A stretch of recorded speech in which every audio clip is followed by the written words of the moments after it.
A very good morning to one and all present here. I'm Dr. Arindam Patra. Welcome you all to this guest lecture session on principles of disaster resilient infrastructure design and construction.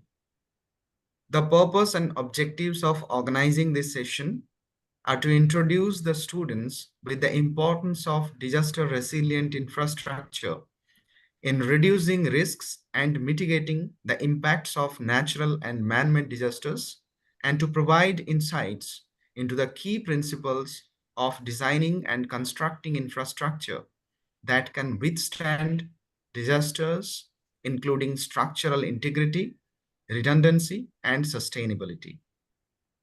In this occasion, I would like to invite our respected Dean, School of Science, Dr. Girish Chandra Misra sir, to express a few words of inspiration to the participants welcoming to the session.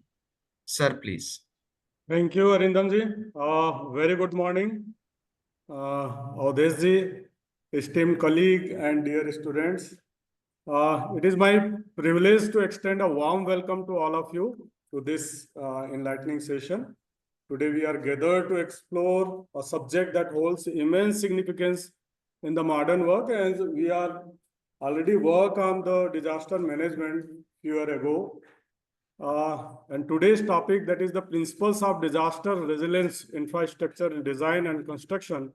Really, it is a very burning topic. So we are honored to have us Professor Avdesh Kumar, a distinguished scholar and practitioner in the field of infrastructure design and disaster resilience.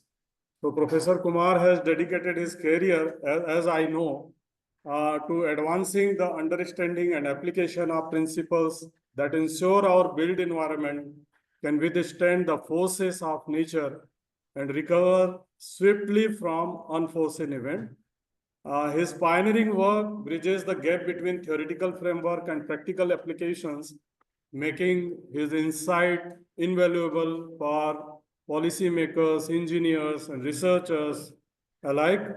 So whether addressing the challenges posed by earthquake, floods, or other natural calamities we know nowadays, his expertise has consistently driven innovative and sustainable solutions. So today, Professor Kumar will guide us through the principles that underpin this critical field. His lecture promises to be a blend of technical depth, real-world examples, and forward-thinking strategy. So let us make the most of this opportunity to learn from a leader whose vision and work continue to inspire the next generation of thinkers and doers. So without further ado, please join me in welcoming Professor Avdesh Kumar. So Avdesh sir, I heartily welcome you again in this session. Thank you. Thank you, Arindamji. Thank you so much, sir, for your welcome and words of inspiration and motivation. Really, we are privileged today to have with us a renowned resource person in this field, Engineer Avdesh Kumar. Sir is working as an assistant professor and HOD, Department of Civil Engineering at Invertis University, Uttar Pradesh. Sir has over 10 years of aggregate experience in academia and the field.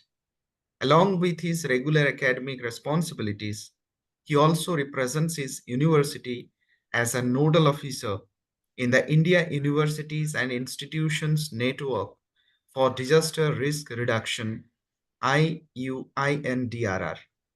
He has a keen interest and passion for disaster management and has contributed to several capacity building programs with leading organizations such as NHPC, NIDM, CROPC, IMD, ONGC, and HRDCs of various universities. Sir has research interests in geospatial technologies, sustainable engineering solutions, and resilient infrastructure. He is actively contributing to various non-government and government-funded work orders and miscellaneous academic activities as a professional resource. His articles have been regularly published by prominent magazines, newspapers, and websites. He recently co-authored a book titled Disaster Management, which is particularly developed as a desktop reference for government officers and stakeholders. Sir is presently also associated with IGNOU for translating the course material of postgraduate diploma disaster risk reduction and management. He also serves as assistant editor the University International Journal entitled Invertis Journal of Science and Technology, IJST. He is associated with reputed societies, including the South Asia Disaster Research Institutes, an initiative of IIT Roorkee. Sir is a certified Miyawaki professional, Directorate of Environment, Lucknow, and is passionate about using his skills and experience to make a positive impact on the society. He is actively involved in various social awareness programs also. With this brief introduction, I would like to invite you, sir, to address the participants on the prescribed topic. Sir, please. Thank you, Arindam Patra, sir. And I would like to, first of all, greet all the dignitaries, Girish sir, Dr. Girish sir. And it's always a close connection with OP Jindal University, as I am fortunate to be the part of many previous initiative, and like in the form the conferences, seminars, and the guest lectures.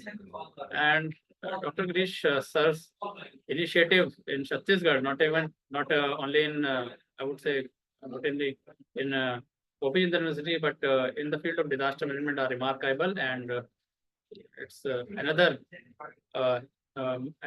initiative in this line, where students are going to learn and have exposure about various ongoing activities, ongoing in the field of disaster management, particularly what is the meaning of the resilient infrastructure, which is not only in India, but globally a much top issue. So thank you, sir, and for all the coordination. I am thankful for Dr. Arindam Patra, sir, as well, and all the dignitaries. Patidar, sir, I think if I remember, he is not here right now, but I would like to convey my greetings to him as well. And with the permission of Dr. Girish, sir, I would like to start the lecture because the time is very short. We are going with a LANAC visit here, and sir introduced me. And I'm sharing my PPT with all of you. I checked previously, and please let me know, sir, if it is visible to you. Yes, sir, it's visible, sir. I'm taking it on the full screen mode. Slideshow, yeah. I think now it's on the presentation mode. Yes, sir. So let's see what is the topic and principle of disaster resilient infrastructure. Principle of disaster resilient infrastructure design and construction. And here we can see a very particular word, which is resilient infrastructure. So what is this resilient infrastructure? It is some new kind of buzzword or something which exists in society right from the beginning of our existence on Earth. So let's explore. And it's a kind of not a lecture, but a journey where you are going to get the information about disaster resilient infrastructure design and construction. Particularly the student of civil engineering, if they are connected here, they are going to get a lot of information about the resilient infrastructure and what are the opportunities available in today's time in this sector. I would also like to throw some light on that. Here we can see here we are going to start with a very much discussed gossip among the construction or the civil engineering fraternity, or not only the engineering fraternity, but in general public as well. So many times people ask that अगर Bhakra Nangal dam टूट जाए तो क्या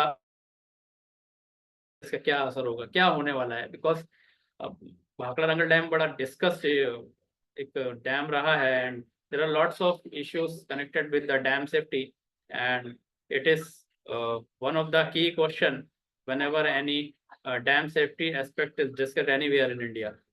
So I'm going to take my lecture.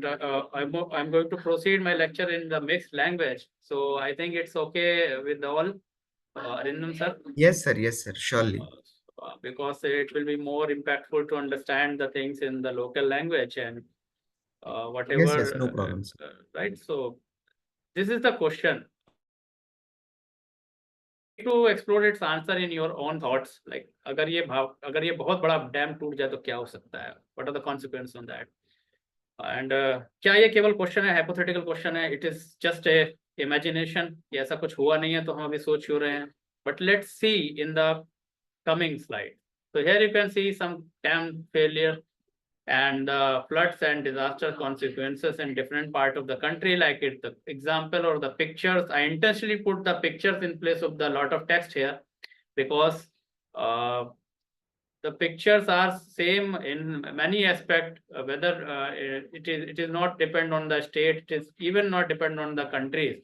So here can see the Madhya Pradesh, Rajasthan, Assam, example from Telangana, Tamil Nadu, and many more like Kerala. So here we can see these are water related or the dam related or flood failure or some hydraulic structure failure disasters. We can see this is all around in the country regardless of the boundaries of the state. And here we can see one more example, and it is a Kalesh Varam project where 3 pump houses of the project got submerged. So this is the situation in the real world, apart from that hypothetical question.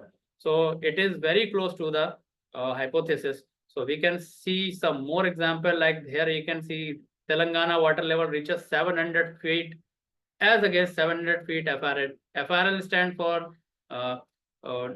like its topmost level, which is going to be crossed by this upstream water level. So here we can see 700 feet, we can see waves are coming and it's almost ready to break this huge structure. And what are the consequences of this type of water structure failure in the downstream? It can only be imagined. And here we can see some more example like the Fukushima accident in 2011 from the Japan. And we were discussing earlier like the example from the flood or water related structures.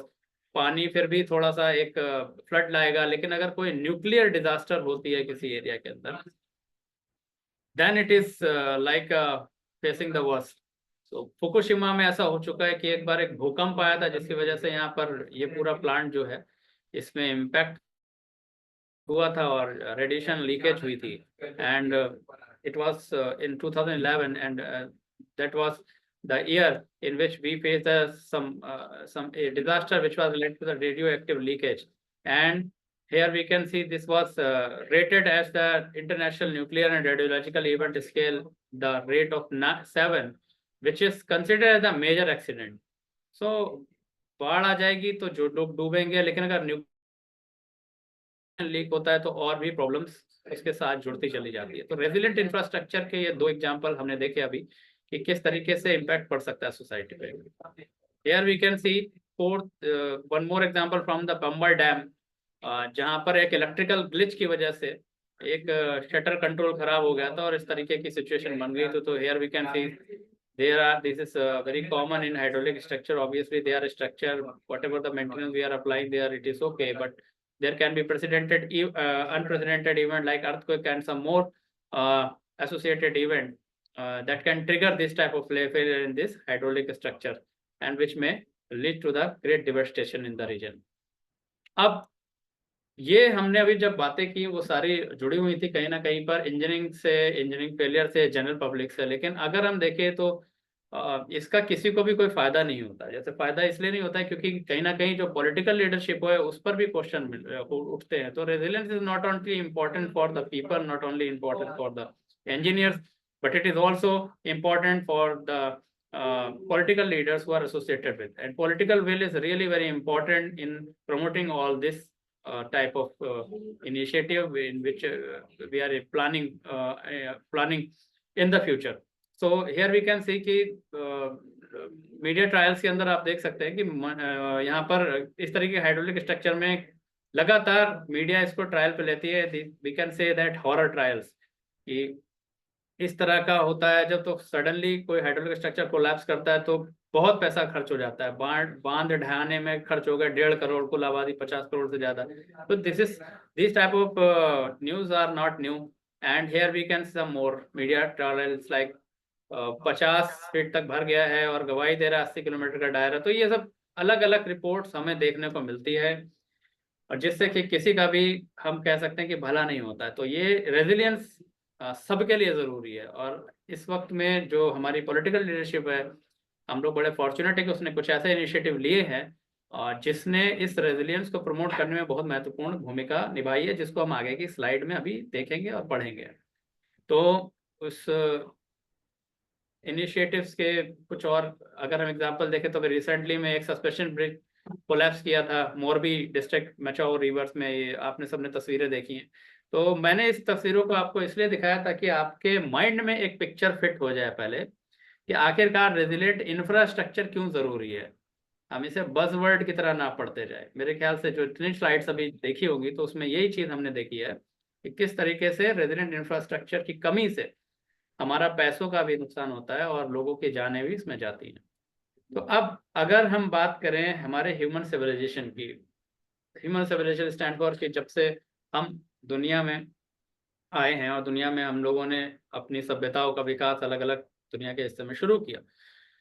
तो अगर इन pictures को ध्यान में देखें तो यहाँ लिखा कुछ नहीं है, लेकिन ये पिक्चर रिफ्लेक्ट करती हैं रोटी, कपड़ा और मकान को।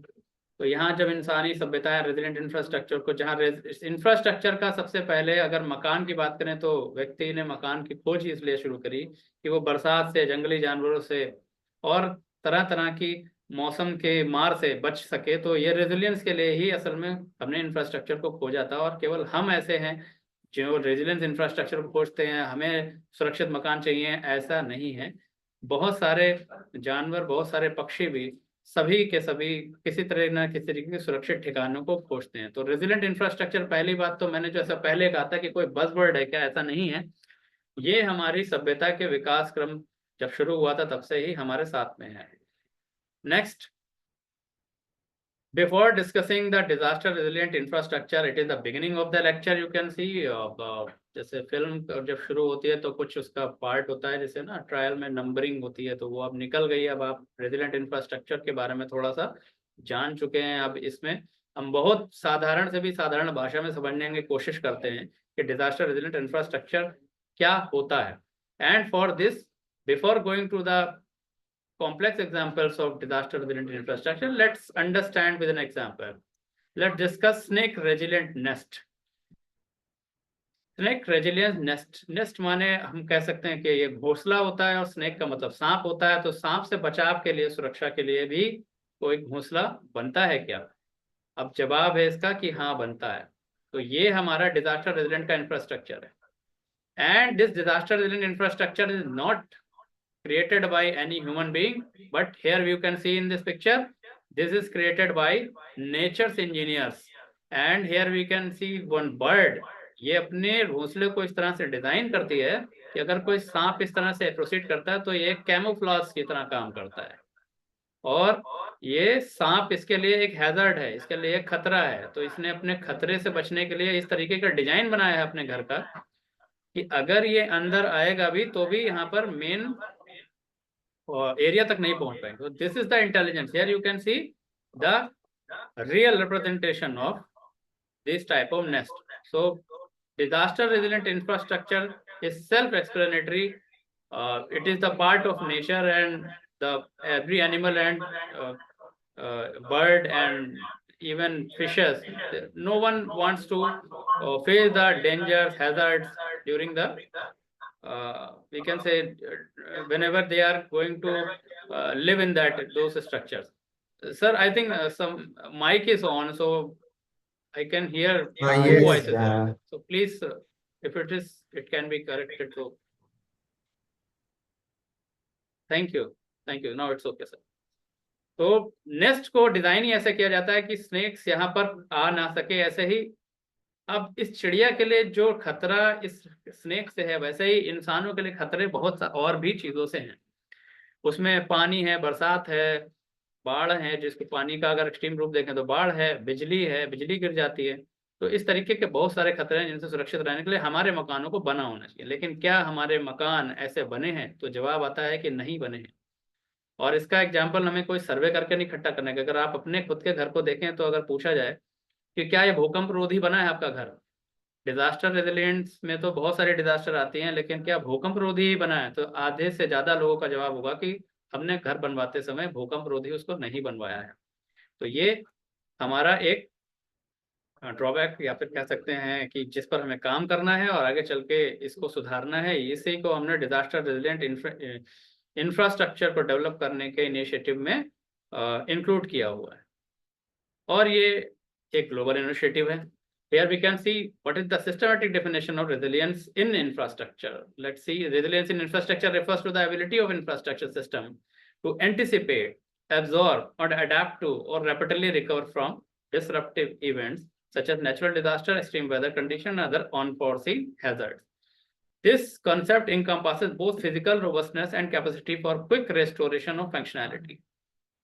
इसमें स्ट्रक्चर को जब डिजास्टर हो तो विथस्टैंड भी कर पाए, टिका रह सके, यानी टिकाऊ हो वो, और अगर आपदा आ ही जाए तो वो बाउंस बैक भी कर सके, यानी फिर से उसका जो है रिस्टोरेशन फंक्शनैलिटी का हो सके।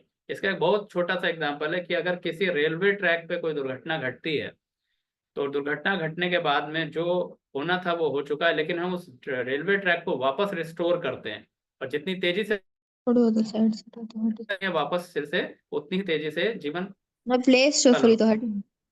Hello, any question? Dear students, please mute your microphone and camera. We can restore as fast as possible. Now let's see that what are the key characteristics should be there in the disaster resilient infrastructure. So there are many, but the key characteristics means those characteristics which are foremost or having the prime importance, like resistance, redundancy, flexibility, sustainability, community engagement and interconnectedness. एक दूसरे के साथ में collaborate करना, flexible होना चाहिए। जैसे कोई रिजिड स्ट्रक्चर है, जल्दी टूट जाते हैं। फ्लेक्सिबल होते हैं तो जो होते हैं कि उनके साथ में ये होता है कि बहुत सारे शॉक्स को बर्दाश्त कर जाते हैं, इसीलिए आप फ्लेक्सिबिलिटी का एस्पेक्ट बार बार अर्थक्वेक रेजिलिएंट डिजाइन में पढ़ते हैं।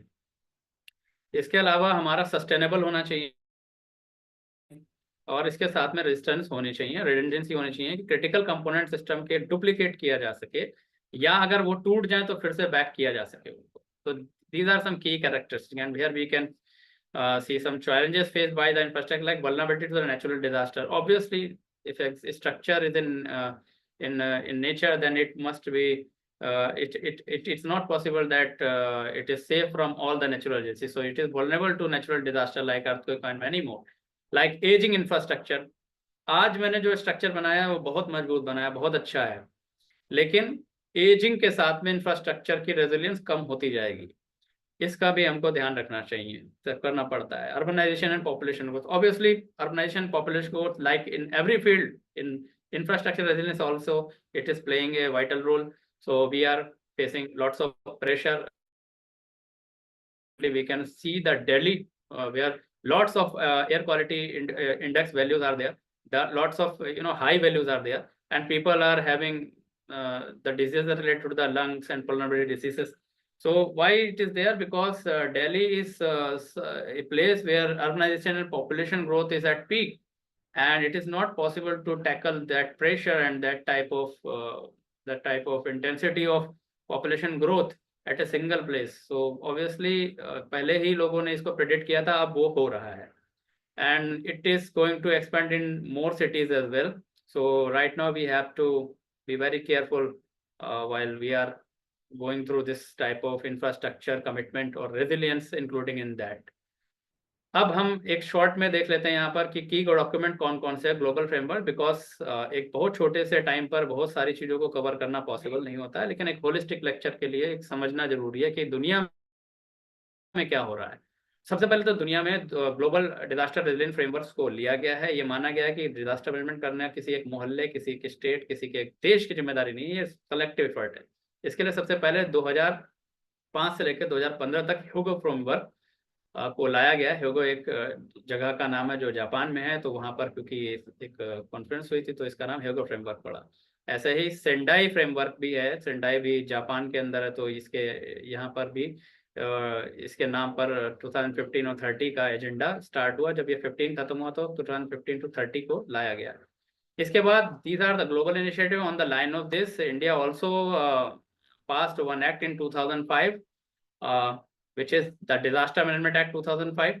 तो हमारे भारत में जितने भी इनिशिएटिव हम डिजास्टर मैनेजमेंट के देखते हैं, चाहे वो नेशनल डिजास्टर मैनेजमेंट अथॉरिटी का गठन हो, national institute of disaster management का गठन हो, नेशनल डिजास्टर रिस्पॉन्स फोर्स का गठन हो, स्टेट डिजास्टर फोर्स और अथॉरिटीज का गठन हो, and district disaster management authority, यानी नेशनल से लेके स्टेट से लेके डिस्ट्रिक्ट तक सब इसके अंदर ही डिफाइन किया गया है कि कैसे होगा और कौन उसको चेयर करेगा।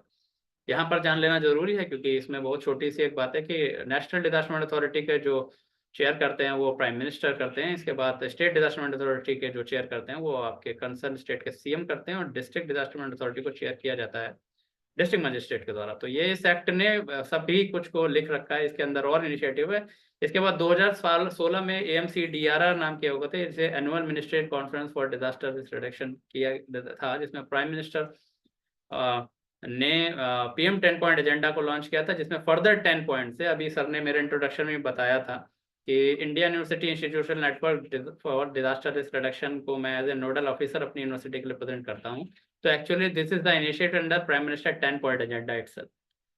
एंड नेशनल डिजास्टर प्लान को भी जो अभी अपडेट नवंबर 2019 में किया गया था, ये भी हमारे देश में एक प्लान भी बना हुआ है, और ये प्लान नवंबर 2019 में आया, लेकिन हैं कि नवंबर 2019 में आने के बाद में एक ऐसी डिजास्टर ने देश को पकड़ा, बल्कि दुनिया को पकड़ा, जिसको कोविड-19 कहते हैं।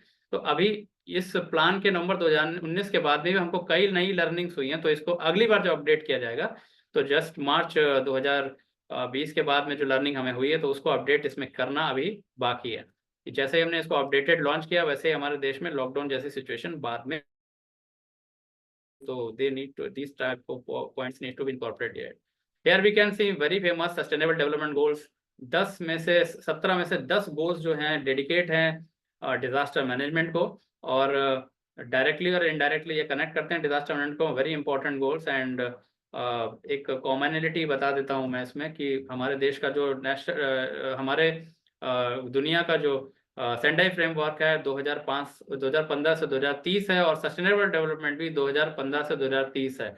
और 2030 के अंदर we are going to be accountable as we are the signatory of this important international initiative. That's why it is imperative to work in the field of DRR at a very extensive we can say pace, and we have to show much dedication, because India is a country which is facing many disasters of different nature each year, and the challenges are great in front of us as a nation. 2005 का disaster management act है जिसके बारे में बता रहा था अभी, तो इसका एक छोटा सा, जैसे सेकंड चैप्टर में इसका नेशनल डिजास्टर अथॉरिटी है, स्टेट डिजास्टर अथॉरिटी है, जिनके बारे में बता चुका हूँ ऑलरेडी। और अगर कोई ऑफेंस या पेनल्टीज होती तो किसके अंतर्गत लगाई थी, ये है। तो इस एक्ट ने ही डिजास्टर की परिभाषा को भी परिभाषित किया हुआ है। और PM 10 पॉइंट एजेंडा के कुछ पॉइंट्स हैं, ये हम ब्रीफ में डिस्कस कर चुके हैं। इसके बाद प्लान को भी ये जो प्राइम मिनिस्टर ने लॉन्च किया था, और सबसे पहले इसे 2016 में लाया गया था। अभी मैंने बताया कि नवंबर 2019 को इसका अपडेटेड वर्जन लाया गया था। तो हम फिर इसके बाद देख लेते हैं डिजास्टर रिस्क का मतलब ये होता है कि कहाँ पर, जैसे कोई काम करने में बहुत ज़्यादा रिस्क है, इसका मतलब थोड़ा खतरा ज़्यादा है। जैसे यहाँ पर एक छोटे से पिक्चर से हम इसके बिना डेफिनेशन के समझ सकते हैं कि अगर ये इस तरीके का स्ट्रेच बहुत बड़ा है और अगर किसी को क्रॉस करना है इसको, तो उसको पूरा ये इसके गिरने की संभावना बहुत ज़्यादा है, हाई प्रोबेबिलिटी है। लेकिन अगर गिर भी गया तो लो इम्पैक्ट होगा। लेकिन यहाँ पर गिरने की प्रोबेबिलिटी बहुत कम है, और अगर गिरेगा तो लो इम्पैक्ट है। लेकिन इसमें तीसरे में देखिए, लो इम्पैक्ट है, गिरने की प्रोबेबिलिटी तो लो है, लेकिन अगर गिर गया तो बहुत हाई इम्पैक्ट होगा, spikes you can see here. और ये है सबसे एक्सट्रीम केस। तो हाई प्रोबेबिलिटी है फॉल करने की, बहुत लंबा स्ट्रेच है, अगर कोई क्रॉस करेगा तो गिरेगा ही, और गिरेगा तो बड़ा हाई इम्पैक्ट भी होगा। तो ये है वर्स्ट सिचुएशन और ये है बेस्ट सिचुएशन, जिसको कोई जीरो नहीं कर सकता है। कोई नहीं कह सकता कि उसके जीवन में कुछ बुरा नहीं होगा, उसको केवल कम किया जा सकता है कि कितना कम कर सकते हैं हम। तो यहाँ पर लो और हाई, तो जितना भी हो सके उसको रिड्यूस करने की कोशिश हमारी इस डिजास्टर मैनेजमेंट में पूरी जारी रहती है। इसको हम DRR कहते हैं। और अगर टेक्निकली देखें तो रिस्क डिपेंड करता है हैजर्ड, यानी क्या क्या खतरे वहां पर है, और आप उन खतरों के कितने पास हैं, कितना एक्सपोजर है, वल्नरेबिलिटी कितना ज्यादा वहां पर भेद्यता है, और कितना कोपिंग कैपेसिटी, अगर कुछ हो जाता है तो कोपिंग कैपेसिटी कैसी है। यानी कितनी आसानी से आप उसे कोप अप कर सकते हैं। तो इसे मिलाकर जो है रिस्क बनता है। अब इस रिस्क के लिए हमारे पास जो रिस्क रिडक्शन है मेथड, उसके लिए अब हम अपने लेक्चर के अगले फेज पे आते हैं, जो कि है कि कंस्ट्रक्शन डिजाइन टेक्निक्स और हमारी बाकी की टर्मिनोलॉजी। यानी अभी हमने डिजास्टर रेजिलेंट इंफ्रास्ट्रक्चर को डिस्कस कर लिया, अब हम अपने अगले फेज पर आ गए हैं जिसको design and construction techniques. You can see artificial intelligence is growing like anything, and that's why we in disaster management we are fortunate to go for a risk assessment with the AI. By using the AI algorithm design optimization, we can optimize our disasters and construction techniques by analyzing them at a micro level. And automated inspection is also possible, because inspection is a significant part of any work. अगर आप अपना घर भी बना रहे हैं और अगर इंस्पेक्शन नहीं कर रहे हैं, सही से सुपरविजन नहीं कर रहे हैं, तो हो सकता है उसमें कोई गलती कर दे। इस तरीके से अगर हम इंस्पेक्शंस पे अगर किसी लार्ज स्केल साइट का इस तरीके के इंफ्रास्ट्रक्चर कर रहे हैं, तो AI powered drones and robots are there that can inspect the infrastructure for damage and wear. ये बात पार्टिकुलरली लिखी गई है डैम स्ट्रक्चर, जिसकी हमने बहुत सारे फोटोग्राफ्स अभी देखे भी हैं। तो अगर कोई क्रैक फॉर्मेशन हुई है, तो crack formation means it is the beginning of something. If we are able to identify the crack early in the structure, we can take the precautionary measure. But for that, we can go for some piezoelectric transducers, some smart sensors, and like drones and robotic inspections. So this reduces our work a lot. Here we can see some IoT techniques, and IoT techniques like predictive maintenance. When a maintenance operation should be executed on the site, and what are the disaster response needs to be executed on the site by the how many agencies can be deployed there, how they are going to be coordinate at the time of emergency. So this is possible with the help of the IoT very efficiently. Here we can see monitoring the system. So how we can monitor the system and monitor the sites and the our planning and other structural issues of the building, which may lead to the catastrophic failure in the long run. So this is possible by structural health monitoring, as I was taking the name of the piezoelectric transducer. It is one way, and it is also deployed in many bridges and many structures in foreign country, and it is a very good method to go for a real-time monitoring. Environmental monitoring, obviously humidity, temperature, and seismic activity can this can be provided valuable data to predict and the prepare for the potential disaster. Like forearmed, जिसको पहले पता होता है वो पहले कदम उठा सकता है, उस भावना पे इसको हम देख सकते हैं। डेटा इंटीग्रेशन एक बहुत बड़ा बल्क डेटा है, जैसे मैंने किसी को बहुत सारा डेटा दे दिया और अब वो डेटा इस पे किसी काम का नहीं है। कारण क्या है, किसी को भी, हम में से किसी को भी डेटा से मतलब नहीं होता है। हम में से हर किसी को मतलब होता है उस डेटा में छिपी इंफॉर्मेशन से। A processed form of data is called the information, and at the time of disaster we have a very less time to react. That's why we need quick system that can extract the information out of the bulk of the data, and this type of data integration initiative are very helpful in that. Here we can see some smart construction materials are there. अगर कोई crack पड़ जाता है तो किस तरीके से हमारे मटेरियल खुद से उसको ठीक करने में सक्षम है। तो स्मार्ट मटेरियल्स हमारे आ गए हैं, जैसे कोई घाव भरा लगा और वो खुद से शरीर भर देता है, वैसे ही हमारे स्ट्रक्चर या कंक्रीट में भी अगर कोई क्रैक पड़ा तो वो खुद से कंक्रीट भर देती है। तो इसका हमने जब बायोमिमिक किया है तो ये स्मार्ट मटेरियल के तौर पे सिविल इंजीनियरिंग में अभी इस्तेमाल होता है। इसमें हाई परफॉर्मेंस कंक्रीट भी है, जिसमें रेजिलियंस ऑफ स्ट्रक्चर को हम देख सकते हैं और पहचान सकते हैं उसमें आने वाली कमियों को, और उन पर समय रहते कदम उठा सकते हैं। Composite materials, carbon fibre, reinforced polymers, these are some name, lightweight and extremely strong are there. And here you can see this type of bacteria, they are very helpful in achieving the crack filling and going for the crack filling concept. Like here you can say the self healing concrete. ये इतना बड़ा crack था, एक हफ्ते के बाद इतना हो गया, और 2 हफ्ते के बाद इतना होगा, तीसरे हफ्ते में पूरा फिल हो गया। जैसे कोई मकड़ी अगर जाला बुन देती है तो वो जगह पूरे जाले से ढक जाती है, ठीक ये बैक्टीरिया भी वैसे ही काम करता है। तो इस तरीके से bio concrete, self healing concrete इस वक्त हमारी पास है, इन्वेंट हो चुकी है। some more example like the modular construction, 3D printing, retrofitting technique. Retrofitting is particularly useful for the seismic resilience. Here we can go for the modular construction, which is helpful for the quality control, and if anything is damaged in this type of structure due to any disaster, it is very easily to replace. As I was saying that replaceability and going back for the build back better, or this type of concept, if we have to implement in the structure, such type of construction are the need of the hour. Here we can see some structural and non-structural measures of earthquake resistant building. Structure major वो होते हैं जो हम लोग structure के अंदर उसके जो बॉडी होती है उसके अंदर इम्प्लीमेंट करते हैं, लाइक फाउंडेशंस को बनाना, आइसोलेटेड फाउंडेशन, बेस आइसोलेटर शर्त को लगाना, और कई तरीके की हमारी वॉल्स होती है, शेयर वॉल्स, और इन सब को प्रोवाइड करना, उसकी ओरिएंटेशन को सही रखना, जो अलाउबल नहीं है ऐसे स्ट्रक्चर को ना बनाना है, उसके लिए कोड है specified.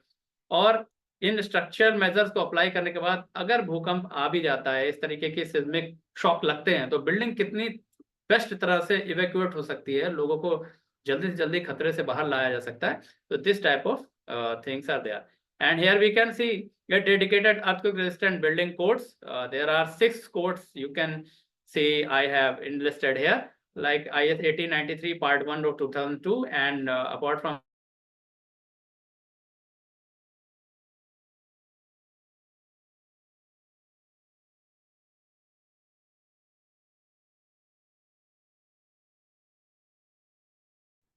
right, proceeding ahead, and here proceeding further, high wind and hurricane resistant. केवल भूकंप ही रोधी बिल्डिंग होती है ऐसा नहीं है, कुछ इलाकों में बहुत सारी तूफान और इस तरीके की एक्टिविटीज होती हैं जहां पर हरिकेन और विंड के लिए रेजिस्टेंस हमें लेनी पड़ती है। इसमें यहाँ पर इसकी शेप का यूज करके इसको एरोडायनेमिक शेप का बनाते हैं हम, जिससे कि कम इम्पैक्ट पड़ता है, सस्टेनेबल एंड इंजीनियरिंग प्रिंसिपल्स को अप्लाई करके, मटेरियल एक्सीलेंस को डाल करके, और कनेक्शंस को बड़ा फर्म कर करके। इसमें अगर किसी तरीके का अगर हाई विंड से ये होता है तो all aspect of this type of resilient construction are deployed in the building, and it provides the safe shelter in case of the high wind and hurricane cases. और हमारे यहाँ पर जो particularly the coastal areas हैं, तो उसके अंदर अरब सागर और बंगाल की खाड़ी, यहाँ पर ये बहुत यूजुअल है, तो इस तरीके के कंस्ट्रक्शंस बहुत इंपॉर्टेंट रहते हैं। और जब हमें अगर नेचर बख्श भी दे और नेचर हमें छोड़ भी दे, तो उसके अलावा भी हमारे यहाँ पर दुनिया है, उसके अंदर कई सारी टेररिस्ट एक्टिविटीज भी होती हैं, and this type of terrorist activity leads to this type of situation, like World Trade Center, Mumbai 9/11। अब ये टेररिस्ट अटैक भी बिल्डिंग्स पे ही पार्टिकुलरली हुए हैं, क्योंकि buildings are associated with the pride of any country, and this type of things are common nowadays, and that's why the blast resistant building design is there. Here you can see the dedicated code for that, and this type of Indian Standard Code criteria for the blast resistant design of structure for explosion above ground is popular in the defense sector. So it is issued by the Bureau of Indian Standard. Details are there, and this is the way by which with the construction technique or the design technique by which it can absorb the blast wave forces and keep the structure as safe as possible. अब construction techniques में traditional wisdom और modern technology, ये जो आप photograph देख रहे हैं, this is the कोटी बनाल आर्किटेक्चर, और कम से कम इसको 1000 साल होने जा रहे हैं, और इस तरीके के स्ट्रक्चर हिमाचल प्रदेश और उत्तराखंड के कई हिस्सों के अंदर अभी भी खड़े हुए हैं, और हिमाचल और उत्तराखंड को बहुत अर्थक्वेक प्रोन कहा जाता है, बट ये स्ट्रक्चर लगभग 900 साल से ऊपर से वहीं पर है। तो इससे ये पता चलता है कि ट्रेडिशनल विजडम भी बहुत ही इंपॉर्टेंट है, मॉडर्न टेक्नोलॉजी के साथ इसका इंटीग्रेशन करके we can get the best result. Like the same way here we can see some more government initiative where government is providing the assistance for development, infrastructure development in the disaster resilient way, and local innovations like Indian researchers and engineers are developing the innovative materials and construction methods tailored to the local condition. इसका क्या मतलब है, जैसे जरूरी नहीं है कि जो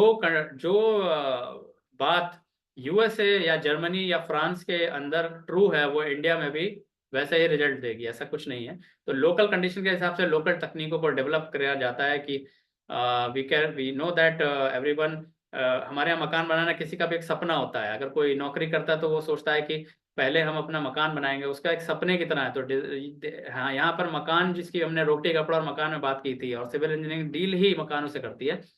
तो मकान केवल एक जगह नहीं है, जगह का नाम है, वो लोगों का सपना होती है। तो people are very choosy for that. And low cost अपनी बिल्डिंग जो बनती है, तो उसमें उनके पास बजट कंस्ट्रेंट भी ऑब्वियसली होता है।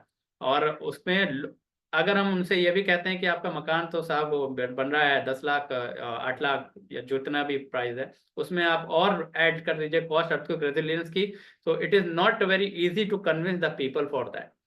क्योंकि भूकंप का ऐसा है कि अभी अगले सेकंड भी आ सकता है, और हो सकता है कि अगले 10 साल ना आए, हो सकता है अगले 100 साल ना आए। तो इस वजह से एक मानसिकता होती है कि जब अब तक नहीं हुआ तो अब क्या ही हो जाएगा। तो डिजास्टर मैनेजमेंट में एक प्रिंसिपल हम मानते हैं कि सब चलता है का एटीट्यूड, जिस दिन नहीं चलता उसी दिन को हम आपदा कहते हैं। तो ये प्रोएक्टिव मेजर अगर अपनाना है, तो हमें हमारे कोड्स को फॉलो करना होता है, इस तरीके के लोकल विजडम को फॉलो करना चाहिए। और इसकी बात हम हाइपोथेटिकली इसलिए आज नहीं कर रहे हैं, क्योंकि ये प्रैक्टिसेस हमारे एंशियंट टाइम में फॉलो हो चुकी हैं। जो उसका सबसे बड़ा सबूत ये बिल्डिंग्स हैं जो आज भी एग्जिस्ट करती हैं। और अभी हीट islands या फिर urban heat island, these are the most challenging issue nowadays, because heat waves are hitting the India, Pakistan and other regions very hard. And there was a study conducted by the Center of Oceans, River, Atmosphere and Land Services of IIT Kharagpur, and according to this they find out that day and night temperature both are rising at a faster pace. So this is creating this is creating a situation where we need a lot of air conditioning, artificial cooling, and it adding more and more carbon in the world. So here we can see one text, the period 2000 to 2019 means approximate 20-year time, 2 decades. The most notable were the May and June heat waves of 2015 in India and Pakistan, which resulted into the 2,248 casualty and 1,229 deaths respectively. So here you can see both the regions are suffering a lot and people are losing their life. That's why design to mitigate the UHIE, urban heat island effect, is imperative. So there are lots of methods in civil engineering. We can go for the albedo mitigation, cooling roofing, vegetation mitigation, wind circulation, opaque vented walls. These are some construction techniques and design philosophy we can follow, and by which this type of effect can be minimized as much as possible. So some examples here we can see from the Sydney, One Central Park. They are going, and Bosco Vertical in Milan, Italy. So they are using the vertical gardening here. Similarly, this is an example from the Abu Dhabi. They have created beautiful this type of solar panels, which act as a solar panel and also as a artificial plant, which is reducing. You can see the shadow here. It is very crucial for reducing the urban heat islands here. But let's come back and हम अपने यहाँ के जो उत्तर प्रदेश के लखनऊ की बात करते हैं या कहीं की भी बात करें, वहां पर इस तरीके की सिचुएशन कब देखने को मिलती है? जब बरसात होती है। तो लखनऊ नवाबों का शहर है, इसमें बोला जाता है कि आप मुस्कुराइए, आप लखनऊ हैं। लेकिन अभी ये कोटेशन बदल गई है यहाँ का, ये मेरा खुद का भी देखा हुआ है एक्चुअली। तो यहाँ पर इस तरीके की जो बाढ़ दिख रही है, वो बाढ़ एक्चुअली अर्बन फ्लड है। तो यहाँ पर इस तरीके का जो इंफ्रास्ट्रक्चर माना जाता है, क्रिटिकल इंफ्रास्ट्रक्चर माना जाता है रेलवे स्टेशन, तो इस तरीके की हालत वहाँ बन जाती है। अब हम भारत में ही सब कुछ बुरा देख रहे हैं, ऐसा नहीं है। ये सिचुएशन दुनिया के हर हिस्से में बराबर फेस आ रही है।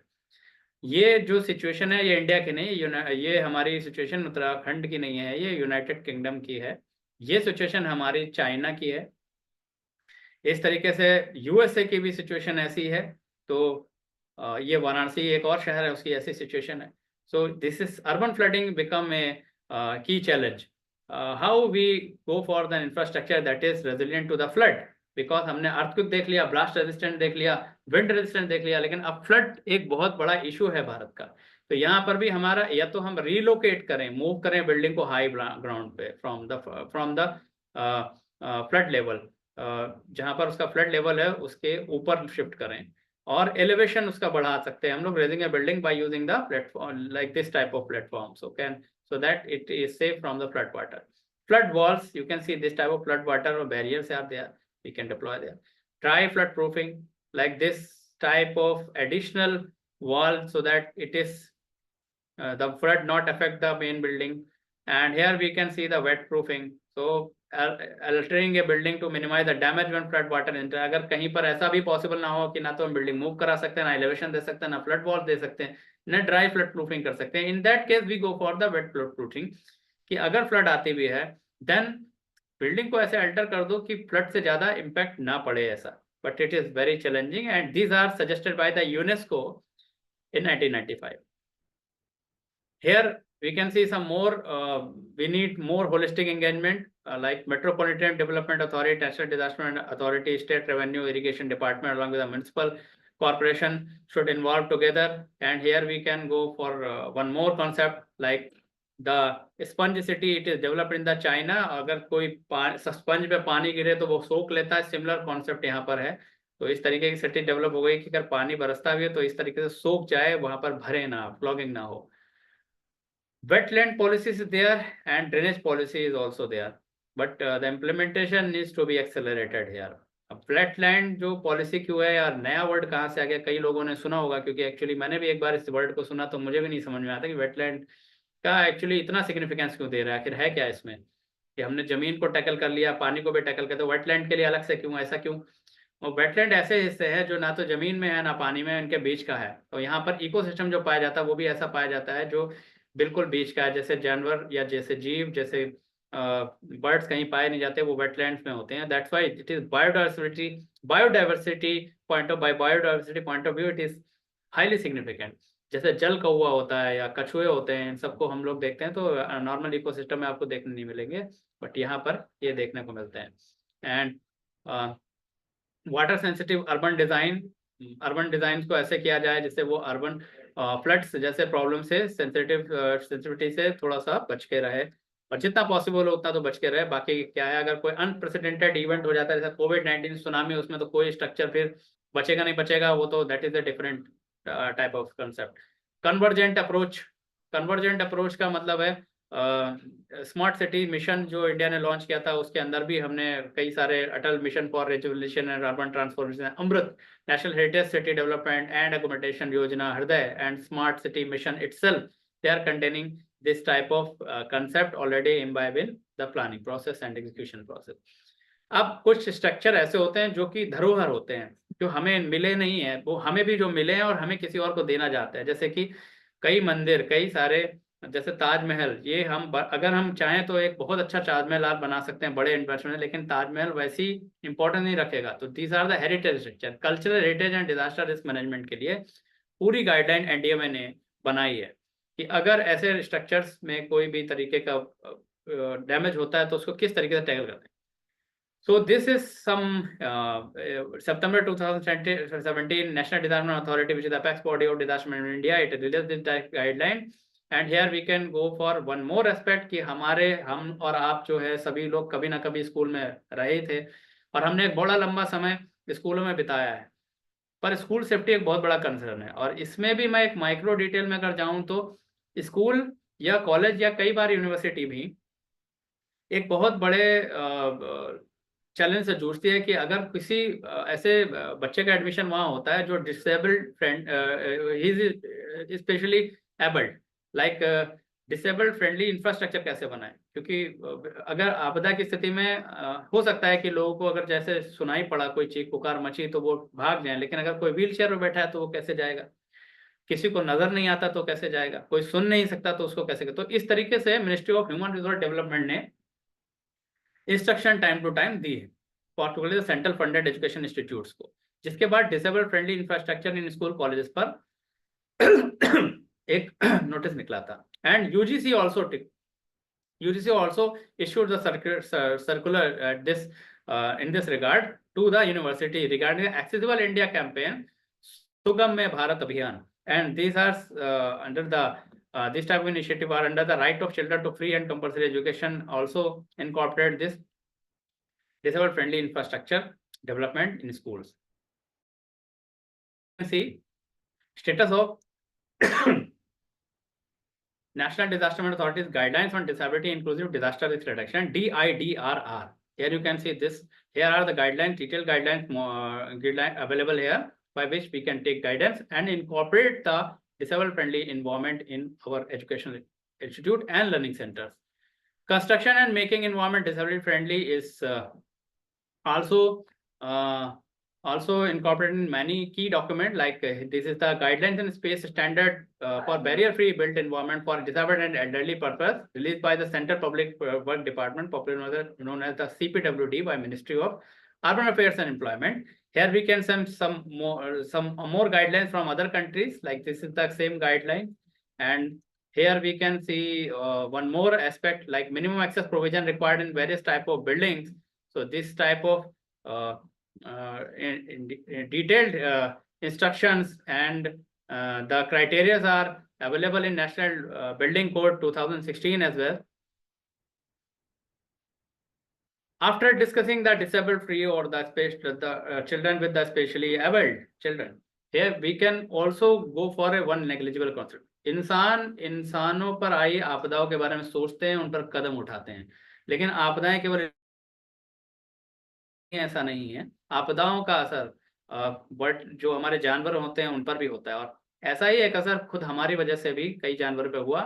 इंडस्ट्रियल रिवोल्यूशन जब शुरू हुआ और तब से लेकर आज तक हमने बहुत सारे विकास किए, हमारे बहुत सारे फैक्ट्रीज में इंडस्ट्रियल रिवोल्यूशन का एग्जांपल आप देखते हैं, बल्कि अभी तो मैंने कहीं पढ़ा था हम लोग 5th इंडस्ट्रियल रिवोल्यूशन पे जा रहे हैं। इंडस्ट्रियल रिवोल्यूशन की 1st phase, 2nd phase, 3rd phase, 4th phase और उसके बाद अब 5th फेज, जो कि AI और IoT पे मिलकर बनी है। और इससे पहले की फेज में हमारे लोकोमोटिव्स और इलेक्ट्रिसिटी ऑपरेटेड चीजें बनी, लेकिन इनका एक प्रभाव हुआ, हमने जो ईंधन जलाया उससे एक बहुत बड़ा इम्पैक्ट और एक बहुत बड़ी मात्रा में कार्बन जो है वो वातावरण में घुलता गया, जिसकी वजह से कई सारी स्पीशीज आप देखेंगे एक शार्प इंक्रीज यहाँ पर आया है मैमल्स, बर्ड और ऑल वर्टेब्रेट के एक्सटिंक्शन रेट पर। जो ये अब कई सारी प्रजातियां हैं ही नहीं, जैसे डोडो नाम की एक चिड़िया हुआ करती थी, वो आज की तारीख में एक्सटिंक्ट हो चुकी है, फुल्ली है ही नहीं। और ये हमारे IUCN की जो international union for conservation of nature ने कहा है कि at least 50 animals move closer to the disappear each other. हर साल 50 एनिमल लुप्त हो जाते हैं, हो जाने के कगार पे। Currently around 41% of all amphibians and 25% of all the mammals are threatened with the extinction. इन पर खतरा मंडरा रहे, और हमारी दुनिया में 41% एम्फीबियंस और 25% मैमल्स पर अगर खतरा मंडरा रहा है तो ये कंसर्न है डिजास्टर मैनेजमेंट का। तो इसी बारे में जब हम महात्मा गांधी की लाइन्स को याद करते हैं तो he also quoted that greatness of a nation and its moral progress can be judged by the way its animals are treated. That's why animal inclusive disaster risk reduction AIDRR, we took the information from the SFDRR, like Sendai Framework for Disaster Risk Reduction. There is a section 30P which direct about the DRR strategy for the animals. Here we can see one more workshop conducted by National Institute of Disaster Management, Animal Inclusive Disaster Risk Reduction. I am here, you can see me, and I get the opportunity to participate in this workshop, and here you can see all the people who are concerned with the animal and their conservation effort. Great people and with a lot of knowledge. It was a great experience. And they discuss about strategy in 9th January 2020, and many places now work is going on. I will discuss it in the coming slides. लेकिन अगर आपको मैं बताऊं तो इसकी severity आप समझ सकते हैं कि नेशनल हाईवे 6-7, जिसको हम लीनियर इंफ्रास्ट्रक्चर कहते हैं। लीनियर इंफ्रास्ट्रक्चर मतलब जैसे शरीर में नसों की जरूरत होती है, वैसे देश में सड़कों की जरूरत होती है, मगर ये सड़कें जहाँ से पास पड़ रही हैं वो नेशनल पार्क हैं। और कितने नेशनल पार्क है ये आप देख सकते हैं यहाँ लिस्ट पे। तो national 6, national 37 Kaziranga national park से जा रहे हैं, 67 बांदीपुर नेशनल पार्क से जा रहा है। ऐसे बहुत सारे रोड्स हैं। और हर साल भारत का महत्व इस बात से समझिएगा कि भारत केवल एक ऐसा देश नहीं है जिसके पास बायोडाइवर्सिटी है। भारत उन देशों में शामिल है जो मेगा बायोडाइवर्सिटी स्टेटस रखता है। यानी मेगा बायोडाइवर्सिटी स्टेटस उन देशों को मिलता है जहां पर बायोडाइवर्सिटी की खूब सारी अधिकता है। तो यहाँ पर 17 मेगा बायोडाइवर्सिटी देशों को जो 1998 में कंजर्वेशन इंटरनेशनल ने चुना था, उसमें भारत भी एक है। लेकिन 1987 से 2015 तक 200 से ज्यादा हाथी अपनी जान गंवा चुके हैं। 2016 से 18 तक 49 हाथियों ने जान अकेले गंवाई। यहाँ 11 टाइगर्स और 13 लायंस की डेथ भी ministry of environment forest climate change ने रिपोर्ट की। तो अब कंस्ट्रक्शन एंड डिजाइन एस्पेक्ट में हम क्या कर रहे हैं इनके लिए, कि सड़कों पे तो चलिए ठीक है, आपने अपने लिए informatory sign, warning sign, regulatory sign सब बना दिए, बट क्या वो साइन जानवरों को भी मदद करते हैं? पिक्चर देखते हैं यहाँ पर। इसके लिए हमने यहाँ पर land bridges, conduct and wild bridges को बनाया, कि अगर किसी भी जानवर को यहाँ से क्रॉस करना है इस तरीके का, इसको इको ब्रिज हम बोलते हैं, बनाया। और भारत में भी आप अगर देखें तो इंडिया के अंदर भी, उत्तराखंड के अंदर इको ब्रिज बन चुका है जो स्मॉल एनिमल को फैसिलिटेट करता है। ये तो काफी बड़ा है, ये भी ऑनगोइंग है, अंडर कंस्ट्रक्शन है। मेरे कुछ स्टूडेंट्स हाई NHAI में है, तो उनके द्वारा मुझे पता चला है कि इंडिया में भी इस तरीके कंस्ट्रक्शन चल रहा है। तो मैं कुछ अभी इसमें अगर होगा तो एडिशन करूंगा। तो अभी फिलहाल इंडिया के अंदर जो कंफर्म्ड है वो इस तरीके के उत्तराखंड के अंदर जो जिम कॉर्बेट नेशनल पार्क है वहां पर है। इसके बाद हम देखेंगे कैनोपी ब्रिज और ग्लाइडर पोल्स। ये इस तरीके से बना हुआ जिसपे कैनोपी पेड़ों की जुड़ी हुई है, इन्हें रोड पे आना नहीं पड़ता अननेसेसरी। और पक्षियों के टकराने की घटनाएं यूरोप समेत भारत में भी खूब होती हैं, तो इसलिए ऐसे ग्लाइडर पोल बनाए गए जिस पर ये उड़कर जा सकें। This is also one type of innovative civil engineering contribution toward the animal inclusive DRR. Here we can see pipe culvert. These are very cheap, like you can put a dam and it provide the passage to the animals. And here you can see the live example of, not the live, but you can see the pictorial example of that. Modified culture with furniture. देख, ये koala होते हैं, ये बहुत धीमे चलते हैं, ये ऑस्ट्रेलिया में पाए जाते हैं और इनकी अक्सर जान जाती है दब करके ट्रकों के नीचे, और ये क्योंकि बहुत स्लो होते हैं। और इनके लिए जो कन्वर्ट हुई तो इनको बाकायदा यूज करते हैं। कैमरा लेकर लगाकर टेस्ट किया गया था कि ये क्या यूज होते भी या नहीं, तो जवाब आया कि हाँ यूज होते हैं। It's a beneficial one. Fish passage आप देख सकते हैं कि पानी में मछलियां जो हैं वो फिश पैस आसानी से करते हैं। फेंसेस, जो कछुए चलते चलते रोड से पहुंच जाते हैं, जो दब के मर जाते हैं, तो इसके लिए यहाँ पर फेंसेस को बनाया गया। This is animal inclusive disaster risk reduction, particularly because this lecture is scheduled in Chhattisgarh, and Chhattisgarh is one of the state which is highly prone to the lightning disaster. Lightning type of active, lightning mean बिजली का गिरना। अब ये एक ऐसी unsung हम कहेंगे tragedy है कि जिसमें अगर कहीं पर भी बिजली गिरती है और लोगों की जान भी जाती है, और हम ये नहीं देख सकते कि किसने क्या किया है। मतलब you can see the satire on this cartoon, like did he have any known enemies. ये सब लोग पूछ रहे हैं, इन्वेस्टिगेट कर रहे हैं कि क्या इसकी कोई किसी से दुश्मनी थी, किसी को जान पहचान वाले से दुश्मनी थी। बोले नहीं, दुश्मनी नहीं थी, सीधे एक बार बिजली गिरी और जान चली गई। और जान चली गई तो कितनी चली गई, बहुत सारी जानें जाती हैं।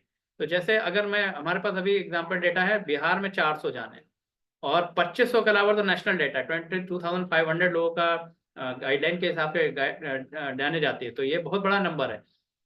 हमारे नेशनल क्राइम रिकॉर्ड ब्यूरो के हिसाब से 2019 का जो था, उसने बताया कि 8,145 डेथ्स देश में नेचुरल फोर्सेस हुई, जिसमें से 35.3% डेथ केवल लाइटनिंग से हुई थी। तो this is also a concern. Here you can see the data which I was quoting, that approximate 2,500 people died due to the thunder and lightning related event every year. यहाँ पर आप 1950 यानी भारत का जब संविधान बना था से 1980 तक का डाटा देख रहे हैं। तो लगभग 1980 का डाटा ने 80 थंडरस्टॉर्म को एनालाइज करने के बाद एक बनाया कि 80 थंडरस्टॉर्म और लाइटनिंग डेथ भारत में होते हैं नॉर्थ ईस्ट के रीजन में, और केरला और जम्मू कश्मीर के कुछ रीजन में हर साल। तो इसके लिए एक पार्टिकुलर सेपरेट गाइडलाइन भी नेशनल डिजास्टर अथॉरिटी ने बनाई है, जिसको हम लोग 2018 में इन्होंने रिलीज किया था। नेशनल डिजास्टर प्लान में भी इसको इनकॉर्पोरेट किया गया है। Next, what are the civil engineers doing in this? So here we can see some Indian standard for protection of the buildings against the lightning. Code of practice IS 2309 is the code which is prescribed for to follow by the civil engineers while going for this lightning resilient construction, like protection of building and allied structure against lightning. Code of practice, वो आपने सुना होगा कि एक rod को लगाया जाता है कि बिजली गिरती है तो इस पे गिरती है, और किस तरीके से सेफली ग्राउंड में इसको अर्थ किया जा सकता है, इस तरीके की। इसके बाद इस एक्ट को अमेंड भी 2006 में किया गया है, और अभी अगर हम देखें तो IS 2009 को रिवाइज वर्जन में भी ये मौजूद है। Protection of building against lightning, यहाँ पर CPWD का अगेन कोड है, general specification for electrical work. जो आप यहाँ पर अगर देखेंगे, इसका 9th जो चैप्टर है वो protection of lightning building against lightning को डेडिकेट है, 77 से 22 पेज नंबर तक का। जो सिविल इंजीनियरिंग स्टूडेंट है, they must go with that, they need it, they can contact me. I will send it to them. They can go through with that if they wanted to go for a career option in this. Here we can see the protection of building against lightning. More discussion about the chapter 9. Here you can see the scope, application, principal component like air terminator, down conductor, joint and bonds, testing joints, earth. We can see terminators and lots of earth electrodes. So what are the dimension? What should be the minimum side? What should the minimum side and numbers? It is also already prescribed here. You can go for that. Here, let's go back and go into the lighting resilience in ancient architecture. हमारे पुराने जो मंदिर हैं उनका अभी यहाँ पर होना ही ये सबसे बड़ी सबूत है कि इतने बड़े और इतने ऊंचे स्ट्रक्चर्स पे लाइटनिंग की घटनाएं हुई और ये अब तक सेफ हैं। तो ये सबसे बड़े एग्जाम्पल हैं कि किस तरीके से लाइटनिंग एंशिएंट स्ट्रक्चर्स में भी इंश्योर की गई है हमारे एंसेस्टर्स के द्वारा। तो यहाँ पर आप देख रहे हैं कि इन स्ट्रक्चर्स का एक जनरल क्लासिफिकेशन है कि इसको विमान स्ट्रक्चर कहते हैं, महामंडपम कहते थे, वाहन मंडपम कहते हैं। तो इस तरीके से इनको बनाया गया है कि जिसमें लाइटनिंग का इम्पैक्ट इस पे बड़ा कम होता है, या अगर होता है तो ये स्ट्रक्चर उसको झेल जाते हैं। कई बार अभी मैंने एक आर्टिकल लिखा था जिसको नो डिजास्टर मैगजीन में भी पब्लिश किया गया था और उसमें पूरा का पूरा डिटेल है इस तरीके की जो एंशिएंट लाइटनिंग रेजिलियंस है उसका, particularly by the building perspective. और इसको इसरो ने भी अपने न्यूज़ लेटर, इसरो का जो एक NRSC इसरो है, तो उसने भी अपने न्यूज़ लेटर में जगह दी थी। अभी वो पब्लिश हुआ था, तो मैं उसको शेयर कर दूंगा अरिंदम सर के साथ में, और आप उनसे भी ले सकते हैं और इसको पढ़िए तो आपको और थोड़ा सा जानकारी इस रेजिलियंस आर्किटेक्चर के बारे में पता चलेगी। और you will still be surprised that how those people were incorporating that infrastructure in their structure with the limited resources. These are the real example. Here you can see the Rameshwar temple located in the Rameshwar in Tamil Nadu, the Jagannath temple located in Puri. These are the two famous pilgrimage site, and foundation of these temples is not only still robust, अब भी इनकी foundation वैसी टिकी है। और कई expert का ये मानना है कि इनके पिलर जो है और इनकी फाउंडेशन है इसके अंदर आयरन, ब्रॉन्ज और इवन गोल्ड तक है। तो these are contributing to the lightning resilience. And it is a matter of research for the civil engineers. And the load distribution system is also enables the structure to decapitate the impact of lightning safety into ground. Why I am saying all this thing with so much confidence? Because I gone through with this type of lightning resilience, and while I was writing the article, so I gone through with not only with the Indian structure, but I also explore this aspect in some architectures from the foreign country, like ancient and Greek Roman architecture. You can see this type of long spike here. So this is also contributing to the lightning resilience, often including the tall structure with prominent columns and domes. This is the Roman architects and ancient Greeks contribution, where they use the stones and presence of volute ceiling that provided the protection by preventing the spread of fire in case of the lightning strike. So इन्होंने भी इस चीज को ध्यान में रखा था। Similarly आप अगर ये देख रहे होंगे तो इस टाइप के आपने बड़ा फिल्मों में और फोटो में स्ट्रक्चर देखे होंगे। जापान जब भी दिखाया जाता है इस तरीके के pagoda 5 story structure, 3 story structure आपको देखने को मिलते हैं। एक बड़ी इंटरेस्टिंग कहानी है कि ये पगोडा स्ट्रक्चर्स को जो आपको देखने को दिखाई पड़ रहा है अभी, कामाकुरा पीरियड 1185 से 1333 में इस पर बिजली गिरी, लेकिन ये अनहार्म्ड रहा। लेटर तलिस्मान इसमें हंग किए गए हर लेवल पर ताकि ये प्रोटेक्ट करे लाइटनिंग को। बट इस पर कई मल्टीपल लाइटनिंग स्ट्राइक के बाद भी यहाँ पर जो इसका आप लेवल वाइज वो देख रहे हैं तो इस पर असर नहीं हुआ। और ये कब का बना है? अभी मैंने एक कोटी बनाल आर्किटेक्चर इंडिया का हिमाचल और उत्तराखंड का जिक्र किया था जो लगभग 900 साल का है, और ये भी आप देख सकते हैं 1185 1333 में पगोडा स्ट्रक्चर की बात की गई है।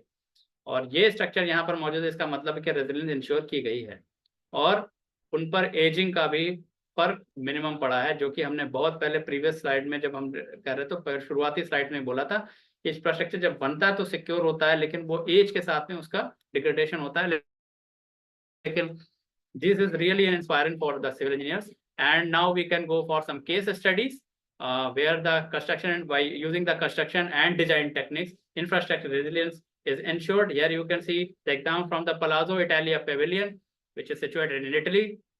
Here, this is the eco-friendly building that is also designed to withstand the earthquakes.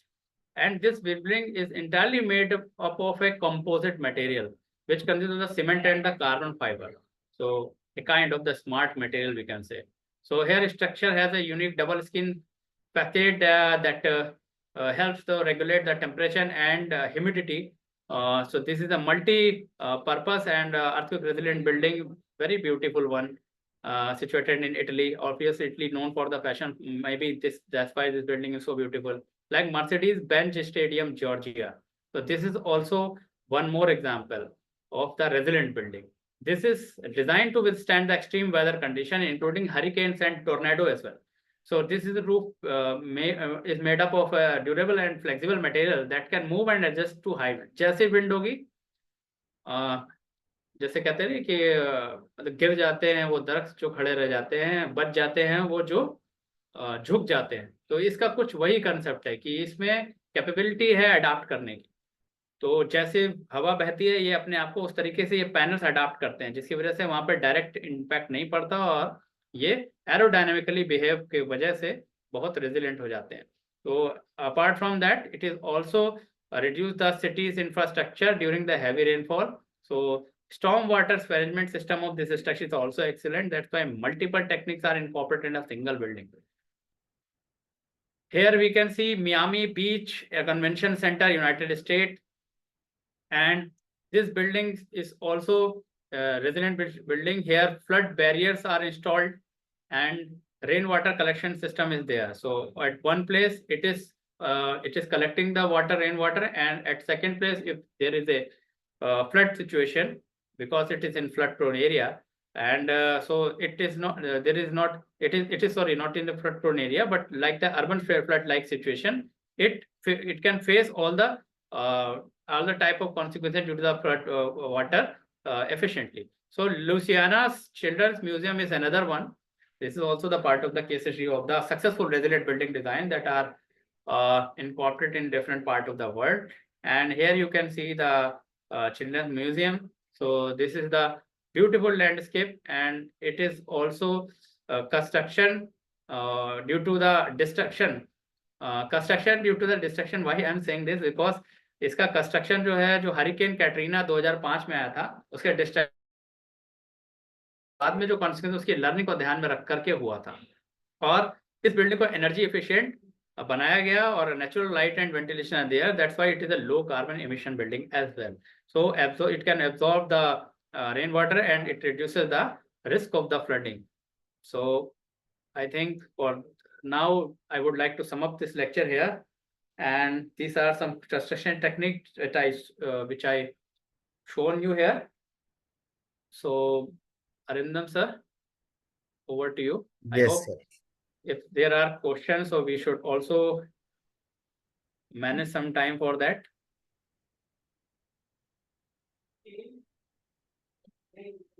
Yes, sir. Thank you so much for such a wonderful deliberation.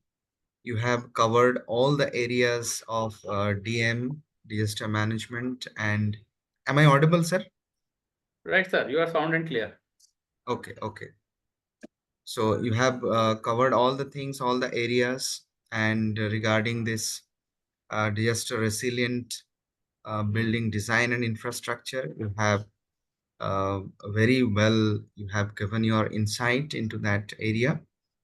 I'm sure that all the participants, they are very much enriched with that session. Now it's time to have an interactive discussion with the participants. So I can see a few questions are there in the chat box. A very good question, actually. Yeah. I can also read. And this question is from Dr. Rakesh Kumar sir. So Yes. it's a very good question actually, because it's a blend of modern and the ancient world. Like you can see the how AI use technology help us for ancient cultural heritage site infrastructure to reduce the risk reduction through use AI. How we differentiate risk zone, non-vulnerable and vulnerable risk area through use remote sensing. How help us to risk reduction. Okay, very good, sir. How civil engineering help us to design building infrastructure in hilly and plain area and sea coastal area. So it's a multiple kind of question, but I like the first question very much because we are now integrating here at our university the AI with civil engineering. कई जगह पर हम लोगों का जो AI है वो एक इस तरीके का हमें फैसिलिटी दे रहा है जो शायद हम लोग इंडिविजुअल हमारी ह्यूमन कैपेबिलिटी से नहीं कर पा रहे थे, पर्टिकुलरली लूप होल्स फाइंड करने का। और आपने देखा होगा सर, मैं एक एग्जांपल देता हूँ, I think doctor Rakesh sir अगर सुन रहे हो तो यहाँ पे पिरामिड्स, जब इजिप्ट के जो पिरामिड्स हैं सर, इनकी जब खोज हुई थी तो उसके बाद में जो स्टडीज शुरू हुई थी वो इतनी रिफाइंड नहीं थी। लेकिन टाइम के साथ में क्या हुआ, जब टेक्नोलॉजी बढ़ी और बाकायदा वो लोग इतने समझदार थे उस वक्त के आर्कियोलॉजिस्ट कि उन्होंने उसे टच नहीं किया सर। वो ताबूत जो थे ना इजिप्ट के, उनको खोला नहीं गया था क्योंकि उन्हें पता था कि अभी हमारे पास जो टेक्नोलॉजी नहीं है, भविष्य में जाएंगे ऐसी टेक्नोलॉजी डेवलप होगी जिससे इस ताबूत का, इस इजिप्ट का और अच्छा से विश्लेषण हो सकता है या और अच्छे से एनालिसिस हो सकता है। अगर हमने इसको डिस्टर्ब कर दिया तो पॉसिबिलिटी ये है कि उन तक वो बात ना पहुंचे या वो उस तरीके की स्टडीज ना परफॉर्म कर पाए, डिस्टर्ब हो जाए सैंपल्स या डिस्टर्ब हो जाए कोई साइड। तो वो जो नहीं कर पाए उन्होंने हमारे लिए छोड़ा था। तो अब हम आर्टिफिशियल इंटेलिजेंस का यूज करने के बाद में हमने ऐसे चैम्बर्स को खोजा है जो उस टाइम पे नहीं मिले थे, हमने ऐसी डिटेलिंग को खोजा है जो कि वहां पर नहीं थी। इस तरीके की कंस्ट्रक्शन एक्सेलेंस जो पिरामिड की थी वो तो पहले इस्टेब्लिश हो गई थी, लेकिन उसको हमने खोजा है by using the AI technologies, by using the radar techniques, जिससे नॉन डिस्ट्रक्टिव टेक्निक्स। हम कहते हैं कि अगर हम कोई सैंपल को टेस्ट कर रहे हैं तो फिर वो नष्ट हो जाएगा, लेकिन यहाँ नॉन डिस्ट्रक्टिव टेस्टिंग का जो इंफ्रारेड और अदर मेथड्स का जो डेवलपमेंट हुआ है उसका यूज करके हमने पिरामिड्स और उनके रहस्यों को बहुत अच्छे से सुलझाया।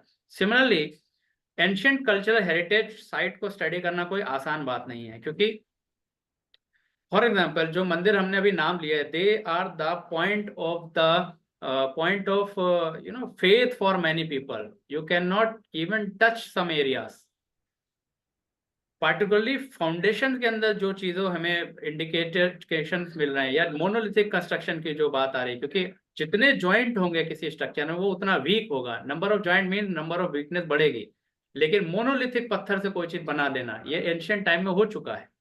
और इन सब की स्टडी में AI बहुत वाइटल रोल प्ले करते हैं। हम पूरे एरिया को स्कैन कर सकते हैं बिना छुए, बिना नुकसान पहुंचाए, and we can learn a lot of lesson from that, how they perform all those और incorporate all this. Kailasa temple sir monolithic structure. Right एकाश्मक पत्थर, जैसे जी। एक ही पत्थर से पूरा बनाएंगे। बिल्कुल पूरा सर। और जहां तक मुझे ध्यान है कि एक पूरा का पूरा मंदिर बना हुआ है जो पूरे एक पत्थर को काट कर बना है। और कई बार तो ऐसा होता है कि हम एंशिएंट अजंता एलोरा में भी है, अजंता एलोरा में भी है। अजंता एलोरा, राइट, बिल्कुल सही सर। कई जगह तो ऐसा हो रहा है कि हम लोग क्योंकि इजिप्ट की चीजों को जब समझ नहीं पा रहे हैं तो हम ये कह रहे हैं कि इनको एलियंस ने डेवलप किया है, इतनी एडवांस कंस्ट्रक्शन टेक्नोलॉजी यूज करी है। तो फॉर दैट आई थिंक कृत्रिम बुद्धिमत्ता, हाँ, वेरी गुड इसका दैट्स व्हाई मुझे बड़ा अच्छा लगा ये क्वेश्चन। सेकंड क्वेश्चन हमारा जो है, we differentiate risk zone, non vulnerable and vulnerability risk area through remote sensing mapping के। तो this is already in use sir. हम कई जगह पर मैपिंग का काम कर रहे हैं ऑलरेडी। एक बहुत बड़ा एरिया हम सर्वे कर सकते हैं by using remote sensing techniques.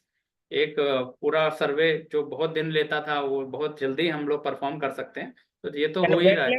Wetland area भी चेक कर सकते हैं सर, कितना वेटलैंड कितना है, उसका परसेंटेज भी निकाल सकते हैं, कितना वहाँ पे NDVI है, किस तरीके का वहाँ पे ड्रॉट प्रोन एरियाज को निकाल सकते हैं, फ्लड प्रोन एरियाज को निकाल सकते हैं, बहुत सारा multiple. High risk and low risk भी पता चल सकता है सर, पता चल सकता है, बिल्कुल सही कह रहे हैं सर आप। तो that is the application of. And third को one is the how civil engineering help us to design building infrastructure in hilly and plain land area and the sea coastal area. For coastal area, tsunami emerge as a great problem for us. So that's why हमने वहाँ पर tsunami resilient construction, like using the barriers like the plants which can be planted there. उसको हम mangrove कुछ plant mangrove, right, mangrove plant. Plantation, very तो correct sir, उसमें risk reduction हो जाता है सर, वो कोस्ट लाइन वेरी को करेक्ट very वो correct. रिड्यूस कर देता है सर, उसका जो सुनामी वेव को कमजोर कर देता है। Right, very correct, sir. That's why we can deploy those techniques. And for hill region and plain region, already codes are there, building codes are there, seismic codes are there, seismic zones are there. So by using this, we can go for a resilient construction. But only problem is about the implementation issue. हम जानते सब हैं, हमें पता है sir कि हम एक सेब अगर रोज खाएंगे तो बीमार नहीं होंगे, लेकिन हम में से कितने सारे लोग एक सेब खाते हैं, सारी कहानी यहाँ के रुक जाती है। करेक्ट सर, राइट, एंड इसके लिए एक टोटल है क्या होना एजेंडा चाहिए, बनाना चाहिए, नेशनल एजेंडा रहना चाहिए, दैट में be right initiates are other, but अभी प्रोएक्टिव गवर्नमेंट है, तो अभी coalition for disaster resilient infrastructure launch किया गया, जैसे जी, जैसे CDRI, अपन लोग कर रहे हैं। राइट, 3 हमारे हैं, जैसे कि एक तो हमारा CDRI, एक solar mission, global solar mission launch किया गया, one sun one earth, right, और अभी एक जो हमारा इनिशिएटिव लिया गया है अभी, तो ये सब चीजें हैं कुछ हमने जो की हैं, कोशिश जारी है, करने से ही वो सारे होंगी। एंड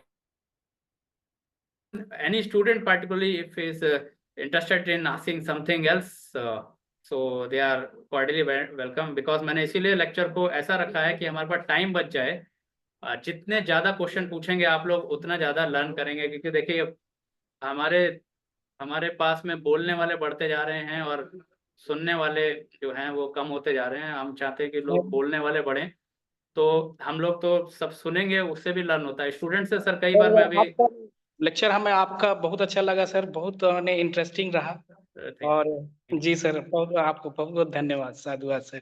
मैं अरिंदम सर से अभी ये कह भी रहा था कि हम लोग जो है स्टूडेंट से जो क्वेश्चंस आते हैं, स्टूडेंट से उस टाइम जो निकल के आते हैं, वो सबसे बड़ी लर्निंग होते हैं कि वो क्या पूछेंगे, हमें कुछ नहीं पता। जिज्ञासा उनको जो रहती है उनको फुलफिल कर सकते हैं, उनकी जिज्ञासा को अपन राइट बता सकते हैं सर। जी बिल्कुल sir. Yes students,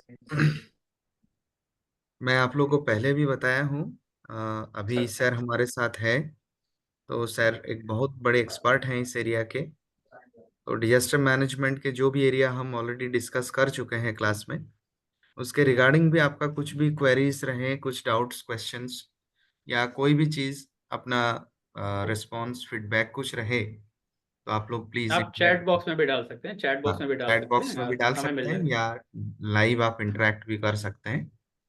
so it's my humble suggestion to all of you. Yes, please come up. I will expect few of you to come up with some relevant and important insights and questions, because the lecture was also very good. Wonderful lecture. Sir has covered all the things. Yes, Thank you, sir. students. Actually, meanwhile, when the students are going to ask the question, I would like to let you know and let everybody know that this is actually the one part of a 5 lecture series, sir. So actually, I developed on resilient infrastructure 5 lectures. Okay, sir. And so this is the aspect which is related to the principle of design and construction. That's why there was a great discussion on codes, codal provisions, buildings, norms, and whether they are the blast resistant building, whether they are flood resistant building, wind resistant building, and many more. And particularly the knowledge, the traditional wisdom which is incorporated in our ancient culture. So this is all about that. तो इसके और भी 4 lectures ऐसे हैं जिसके अंदर अलग अलग एक्सपर्ट का डिस्कशन है, बट टाइम का कंस्ट्रेंट जो होता है वो उसको ध्यान में रख के हम करते हैं। कभी अगर मौका मिलेगा तो उनको भी हम ब्रीफली डिस्कस करेंगे। ना ओके सर, बिल्कुल सर, बिल्कुल, definitely.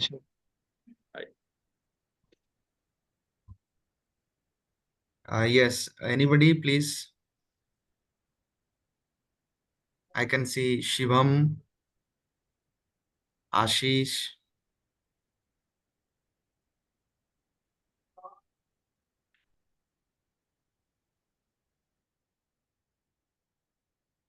it's a great opportunity all of us we are having now. Please, I will expect a few questions and insightful queries from your end. Anyway, sir, just as I deal this subject, although I'm not an expert of that area very much, as you have Actually, extensive sir, research on. actually, I would like to add something, sir. Yeah. Sorry to disturb you.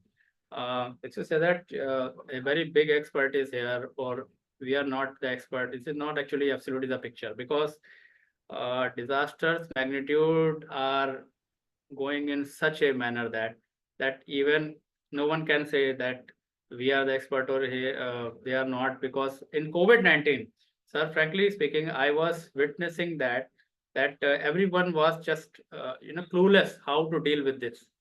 So how we actually deal with that unprecedented disaster of such magnitude by collaboration. हमने अपनेपन से उसको किसी तरीके से सामना किया है, क्योंकि उसमें जो हमारे मोहल्ले का दुकानदार था वो हमारा सबसे बड़ा सपोर्ट बना। तो ये कोलैबोरेशन से हमारा एक हम कहते हैं कि एक्सपर्ट सिस्टम तो जो सामना कर सका कोविड-19 में नहीं, वो तो एक अलग बात है, लेकिन लोगों के जो आपस में कोलैबोरेशन से लोगों के आपस में जुड़ाव है, उसने बहुत अच्छे से इसको टैकल किया। तो community engagement is very important, and that this must be the spirit we should maintain. Psychological factor भी यानी ग्लोबल पेंडेमिक में कॉम्बैट करने के लिए पूरा वो हुआ सर, मदद। राइट सोशल बैकिंग भी मिली है लोग सर।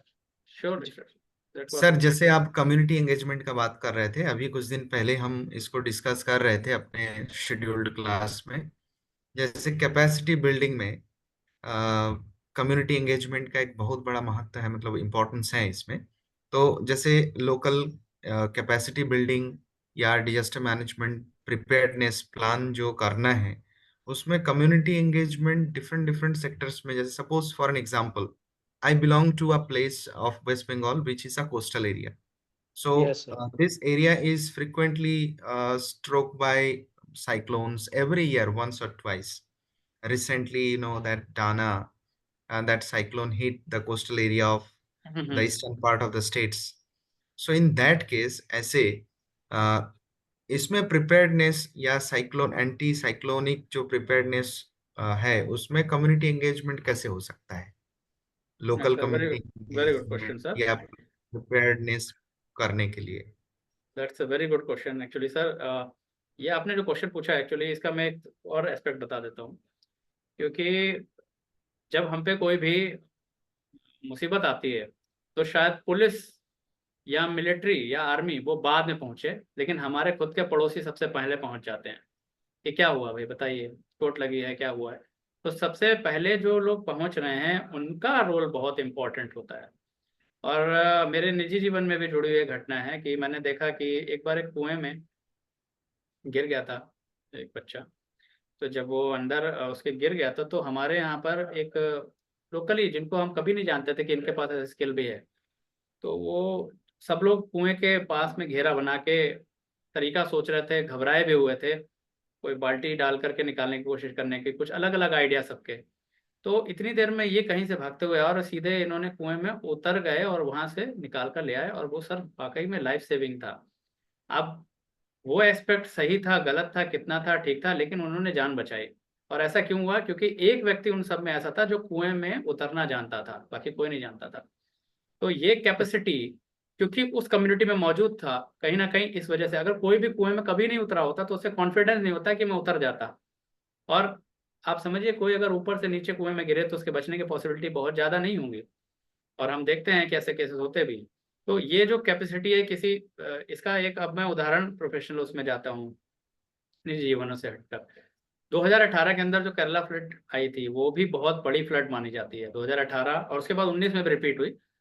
2018 के फ्लड के अंदर जो वहाँ का मछुआरा कम्युनिटी थी सर, तो उन्होंने बहुत मदद की, और वो even state disaster management authority ने भी इस बात को एक्सेप्ट किया, बड़े बड़े लोगों ने एक्सेप्ट किया कि ये कम्युनिटी अगर नहीं होती तो हमें शायद रिस्पॉन्स ऑपरेशन चलाने में बहुत समय लगता है, बहुत ज़्यादा दिक्कतें आती, क्योंकि वो जो लोकल मछुआरा कम्युनिटी थी वो वहाँ के लोकल कंडीशन को जानती थी, वहाँ के लोकल डायलेक्ट को भी समझती थी, भाषा को भी समझती थी, जिसकी वजह से उन्होंने रिस्पॉन्स में बहुत महत्वपूर्ण भूमिका अदा की।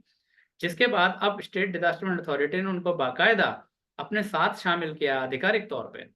तो ये कम्युनिटी के लोग, कम्युनिटी के मेंबर ही होते हैं जो कहीं भी जाकर के संकट मोचक बन जाते हैं। जब तक हमारा रिस्पॉन्स आता है, स्पेशलाइज फोर्सेस आते हैं, कई सारे लोग मदद कर देते हैं सर। तो अगर ये सिस्टमेटिक हो जाए तो सोचिए कितना अच्छा होता है, ट्रेंड हो जाए तो hello, am I audible sir? Hello, Yes, sir. Audible. You are audible, right. sir.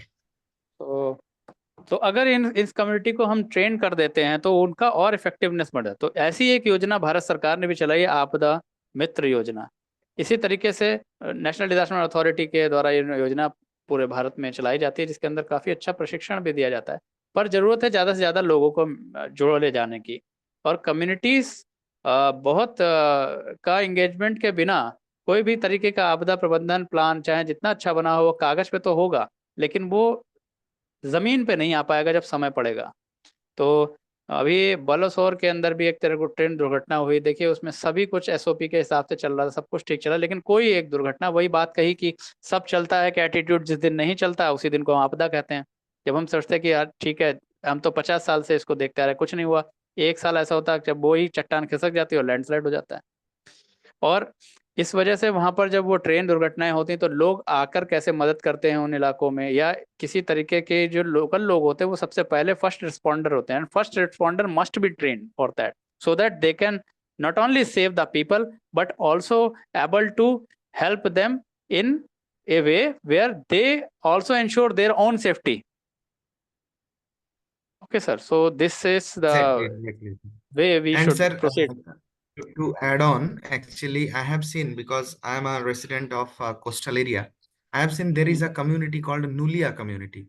So Nulia community people are like that. Suppose many tourist visitors, they visit the seashore areas, and whenever they get into the deep of the sea, at that time, sometimes what happens, they get drowned because of untrained, or they don't know the swimming and Exactly. all.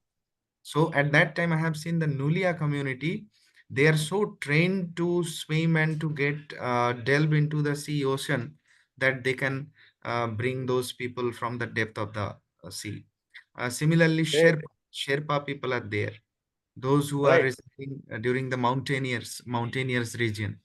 So they also help the mountaineers to climb up.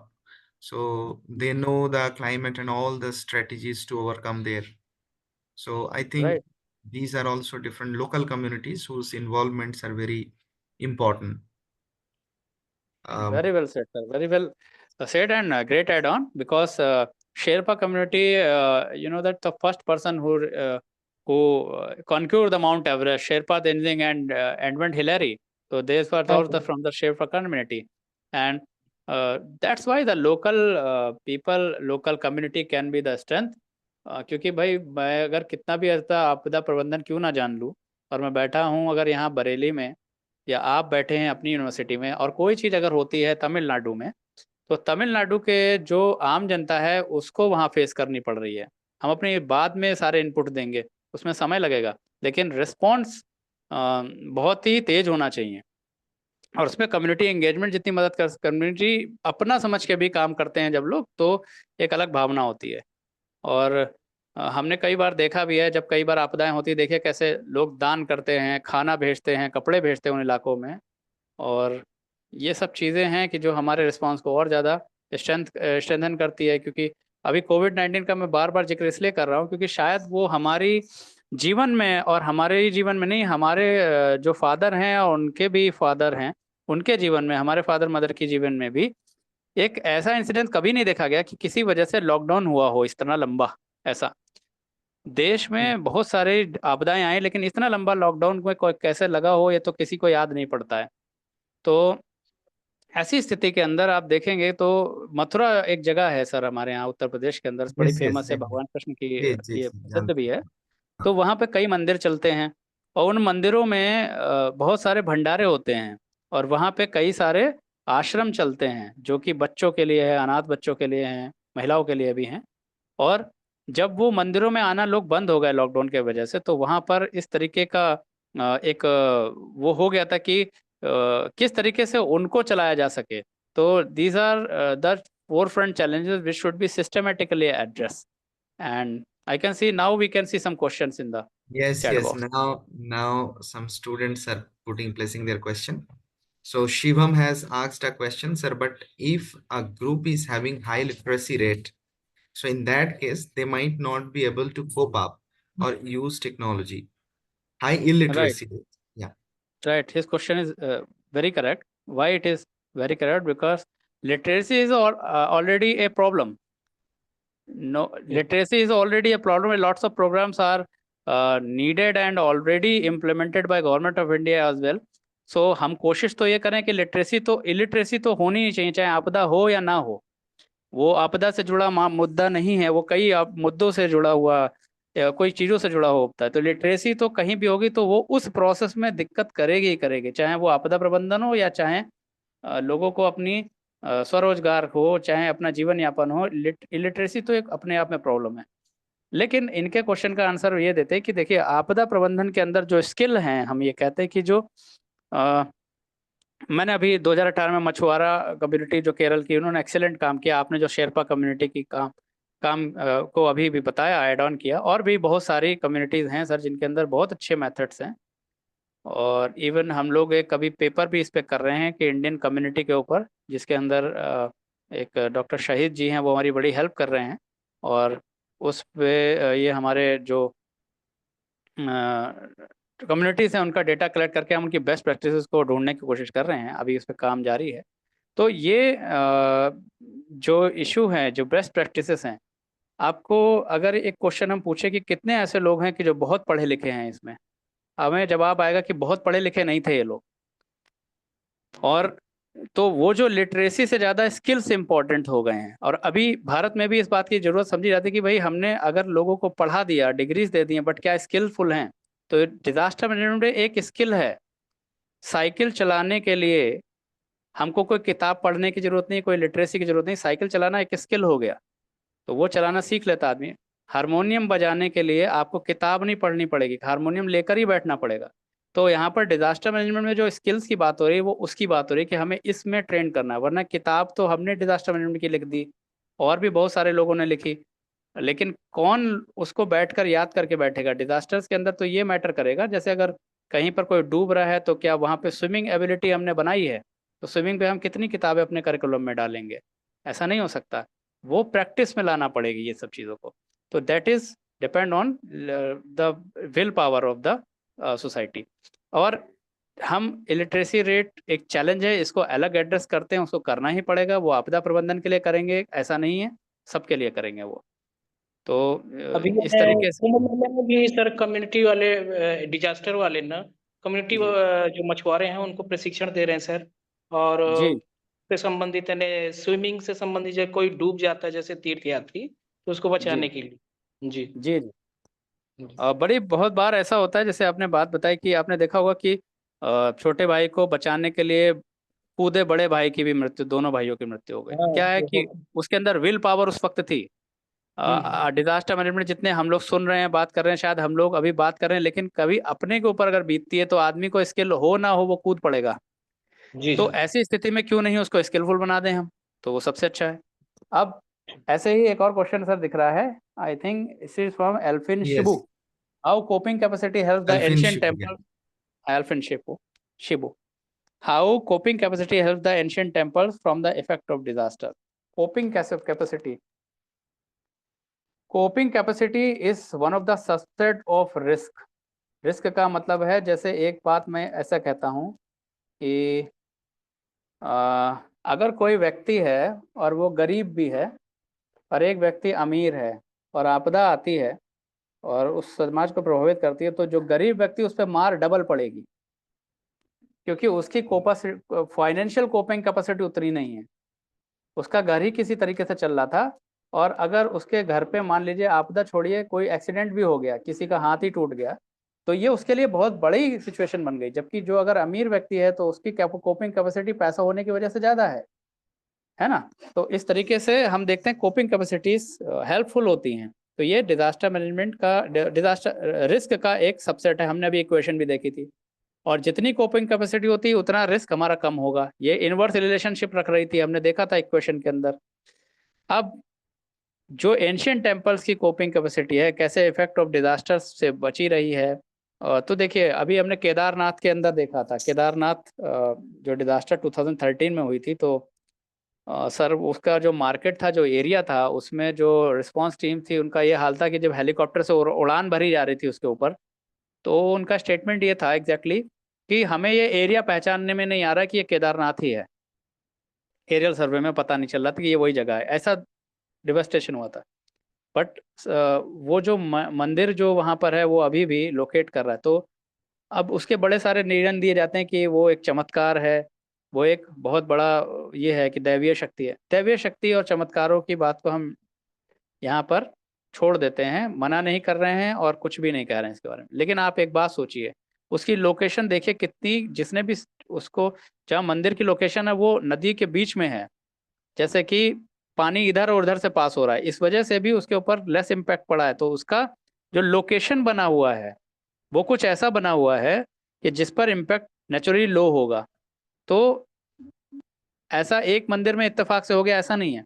आप पुराने कितने भी मंदिर देखिए, पशुपतिनाथ मंदिर जो है नेपाल का, वहां भी भूकंप आया, अभी भी इंटैक्ट है मंदिर। इसके बाद आप साउथ के टेम्पल जिनकी अभी हम बात कर रहे थे, पुरी, ये आज के मंदिर नहीं, ये कई सौ साल के मंदिर हैं, काफी समय हो चुका है। तो एक जगह इत्तेफाक हो सकता है, दो जगह इत्तेफाक हो सकता है, लेकिन ऐसा नहीं हो सकता कि आपके जितने भी एंशिएंट आर्किटेक्चर्स इंटैक्ट हैं उसको हम इत्तेफाक का नाम दे देंगे। उसके लिए सिस्टमेटिक स्टडी करनी पड़ेगी। तो उन बिल्डिंग्स के अंदर वो कोपिंग कैपेसिटीज हैं, उनके स्ट्रक्चरल कोपिंग कैपेसिटी हैं, जिसकी वजह से वो इतने बड़े शॉक को फ्लेक्सिबिली जो है उसको रोक भी लेते हैं और वो रहते हैं। क्योंकि ये आज हमने कोई 20 साल पहले स्ट्रक्चर नहीं बनाया, ये तो कई सौ सालों से बने हुए हैं। तो that's why it is the learning for us as a engineer, and not only for us, क्योंकि बहुत सारे फॉरेन के लोग भी इन पर रिसर्च करते हैं। जी sir, thank you so much sir. Thank you. You have addressed all the questions very insightfully, efficiently, and I'm sure definitely that all the participants have been highly enriched with your presentation and with your response, whatever you have post presentation given to all of us. So I once again extend my heartfelt thanks to you for sparing time with all of us out of your busy schedule. I know that in your institution also there are so many other engagements are going on. Despite that, you have taken out 2 hours for us, and that was a great delight and pleasure for all of us. So once again, uh, uh, I mean, I extend my heartfelt thanks on behalf of the School of Management, School of Science, OP Jindal University, for joining with us as a very renowned resource person for this guest lecture. So thank you so much, sir, once again. And with that, we conclude the session here. Thank you so much, sir. And I am sharing my number in the chat box as well. If Yes, any please, student, sir. And the lecture is completely recorded. In that case, later on also our students, and you can also use it as a resource in your university. So I will provide you the link. Along with that, if you have some student-friendly study materials or any data, definitely. it would be our great help for all of us, for our students too, and me too. So that would be used here. So thank Sure, you sir. so much. Thank you so much. These are And my I details. would You can once see here. request to all the participants, if you could please turn on your camera once with proper, proper position location. So in that case, we can have a group photograph. Sir has shared his mail ID and contact number. Dear participants, you can note it down and you can contact with sir afterwards with your queries, with your feedback, with your responses. Dear participants, I request all of you to switch on your camera once so that we can have a group photograph screenshot.